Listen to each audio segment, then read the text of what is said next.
குழந்தைகளை அடிக்காம திட்டாம நல்ல பழக்கங்களை சொல்லி தர்றது கொஞ்சம் கஷ்டம்தான். ஆனாலும் சில விஷயங்களை செஞ்சா அவங்கள நம்ம சொல் பேச்ச கேட்க வைக்க முடியும். எந்த விஷயத்துக்கும் குழந்தைகளை கட்டாயப்படுத்தாதீங்க. அவங்க வயதுக்கு ஏற்றபடி புரிஞ்சிக்க வாய்ப்பு கொடுங்க.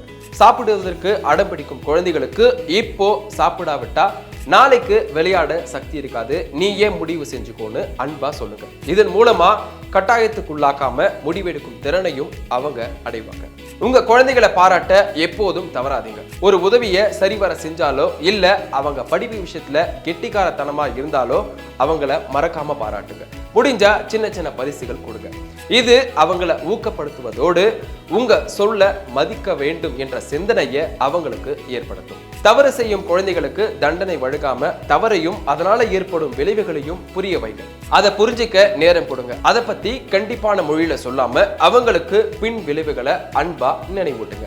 குழந்தைகளின் உணர்ச்சிகளுக்கு மரியாதை கொடுங்க. அவங்களால நிச்சயம் எல்லா விஷயத்திலையும் சரியா இருக்க முடியாது. ஏதாவது ஒரு தவறை மீண்டும் மீண்டும் செஞ்சா அடித்து கண்டிப்பு செய்யாம அவங்க கூட நெருங்கி பேசுங்க.